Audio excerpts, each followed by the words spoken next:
Sean, I'm a big fan of your work. One of the things I love about your films is that they are set in such specific communities, specific settings, that the setting becomes part of the film, becomes a character of the film.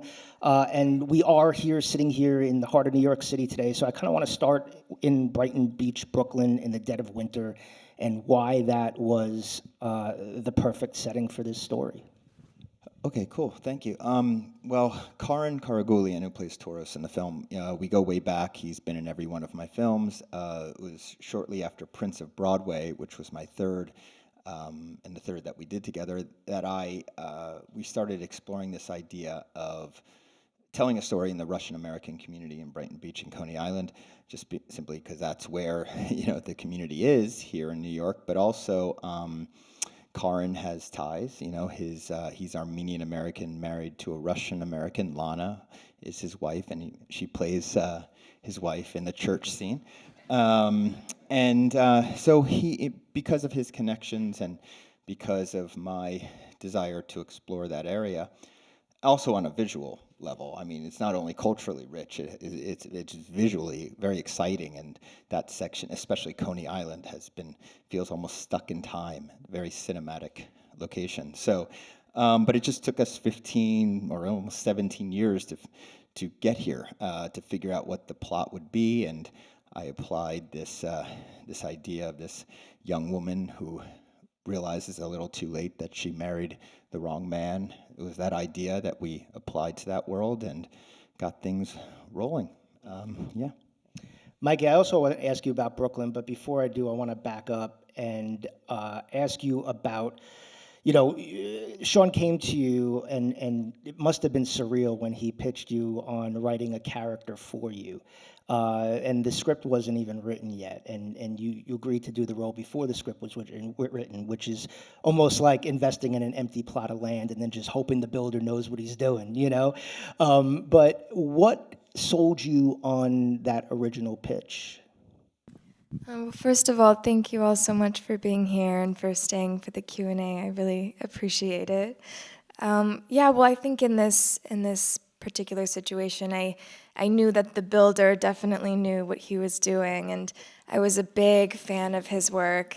I really have always appreciated his dedication to authenticity, and have really admired and been drawn into the kind of worlds that he creates and the characters that he follows in his films. And so for me, it was a no-brainer that I would want to work with him, regardless of what the character would be or what the story would be. I knew going into the meeting I would say yes to anything, really. But yeah, I was certainly surprised that he wanted to write something for me. I've never had a director see me in that way before and give me that opportunity that he wanted to pitch me a movie. I'm usually the one walking into an audition room kind of pitching myself. And so, yeah, I was really excited, and I was intrigued by the story that Sean was telling me he wanted to tell, and a little bit about my character. I was really excited. And I'm sure you prepared in all kinds of different ways. You watched stuff, you read stuff, you met people. I know you went to a school and learned how to twerk at the school. But to go back to Brooklyn, and I feel like we don't necessarily talk a lot about how location informs a performance. And so once you got to the neighborhood and you got to walk around and you got to feel the neighborhood, how did it inform your performance and open it up? Oh, it was so impactful because I did lots of preparation. Like you said, I did really significant dance training. I worked with a dialect coach on the accent, which I wanted to be very specific to Brooklyn and Brighton Beach. But I'd never been to Brighton Beach before, and so I left my little place in Los Angeles and went to Brighton Beach about a little bit less than a month before shooting started, so that I could immerse myself more in that community, understand the neighborhood more, and it was so impactful because I was also able to fine-tune the accent, listen to people, test the accent out at a coffee shop, things like that. And so for me, it was impactful in so many ways. Also, all of the restaurants and shops and clothing stores were mostly Russian, and so, I bought a couple of the pieces of clothing that my character wears in the film at some of these shops, and so it was really important because all of the locations we use are real locations. I want to speak on behalf of all New Yorkers and say that you have major props for the New Yorkishness that you bring to this character. Sean, talk to me about the mansion. I feel like I read that you just Googled, like, what's the biggest mansion in Brooklyn and saw that, and you were like, let's go there. But, like, once you found that, you talk about finding that house, discovering the mansion, and how did that open up the story? Yeah, sure. Well, we knew it took place in this mansion. I needed a mansion, and you're right, I was in West Hollywood writing this screenplay in my apartment, so I just was Googling biggest and best mansion in Brighton Beach, and that came up. And it actually is in Mill Basin, which is right next door to Sheepshead Bay, which is right next door to Brighton Beach. And it just happened to be on the market, 4 years ago, and so it was Zillow, so it had all of the photos, 100 photos, and I was just able to see this space and actually start adapting my screenplay for this space and praying that my incredible location manager could secure this mansion, and he did. Ross Broder, thank you so much. He also found our incredible club, HQ. And so, of course, once you're in the space, a lot of things change, you have to adapt your screenplay for that space to really take advantage of it. And like the entire home invasion set piece had to be figured out again once we were in there with the actors, figuring out how to get from room to room, from couch to couch. But that's a really great part of the process, to be in I'll never shoot on a set, shooting on a real location, a real lived-in location.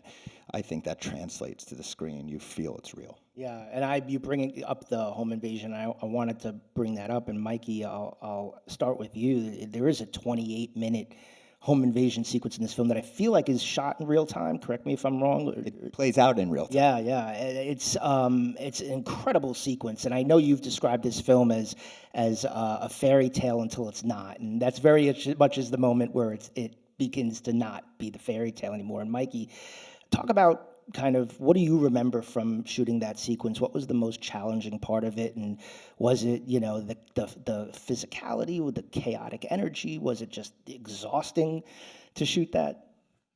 I remember everything, really. It was very intense to shoot, especially because I was doing all of my own stunts, but also I was working with Yura, and Yura is someone who's so dedicated to his craft and living in the reality of his character. And so he kind of inspired me to push myself like even further than I was already going with everything. And so, we really just like went at each other, and I'm fighting as hard as I can in every single scene, not just physically, but Annie's fighting emotionally. She's fighting to save this life that she has created, and this marriage and this fantasy. And so it's emotionally demanding, physically demanding, yes. But then also, I think having to keep in mind some of the absurdity of the situation too, and how that would play in the scenes. And so there was lots on my mind, but I'm very proud of how those scenes turned out. I knew when I was going to bed every night, completely exhausted, like covered in bruises, that it was for a reason, for a very important reason. I think if I went to bed full of energy, I would have been doing something completely wrong.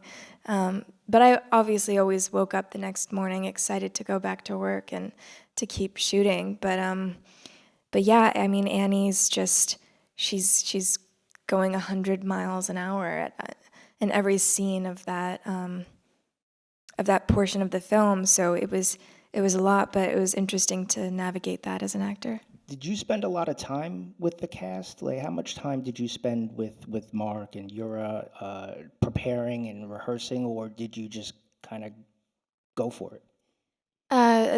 That specific sequence, you or mean? just in general? I think Mark and I hung out maybe like twice before we started shooting the first day. So we got to know each other over time. What? I forgot about that. Yeah. And then Yura and I think, got to know each other slowly as filming progressed, which I think was actually quite a blessing because our characters, we don't need to know each other at all when we first meet. So yeah, we spent time together and cultivated different relationships with each actor that was, I think, specific to what our characters go through, and eventually we all became good friends. Yeah.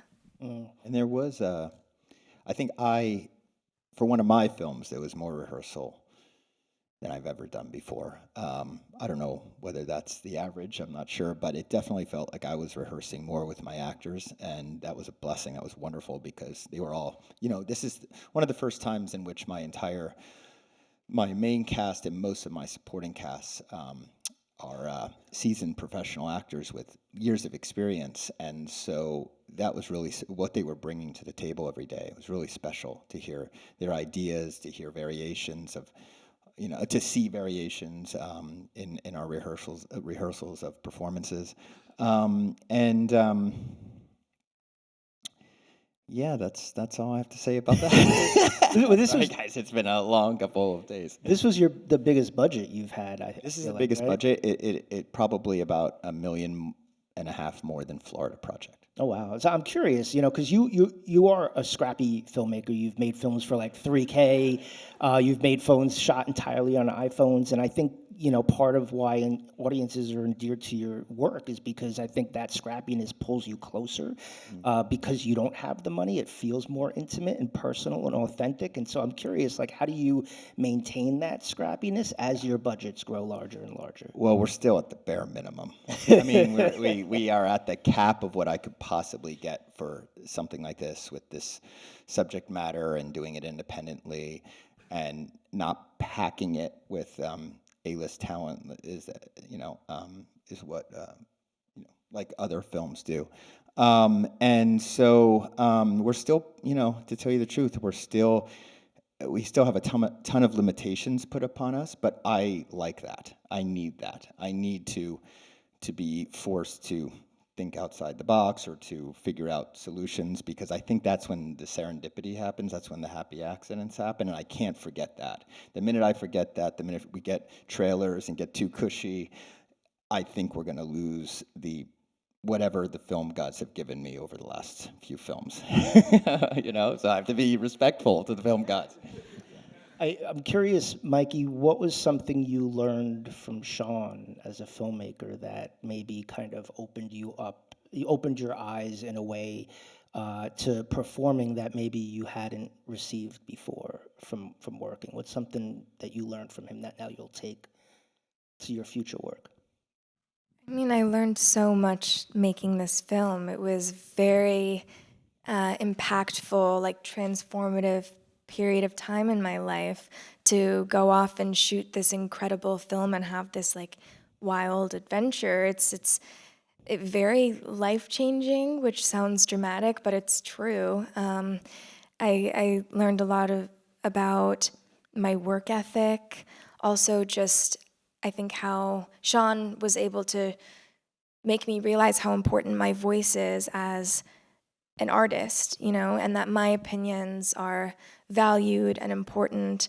I don't know if I ever had the confidence as an actor before to feel that way, but Sean made it known from the beginning that he wanted my input on like every aspect of making the movie, from hair and makeup to costumes to, scenes, and our collaboration was amazing to be able to work like that. And so I think going forward, I hope to feel similarly making my next projects as I did making Anora, which I think that this film and this experience is quite a rare one. But yeah, I want to feel that like love and passion that I felt making this movie. Yeah.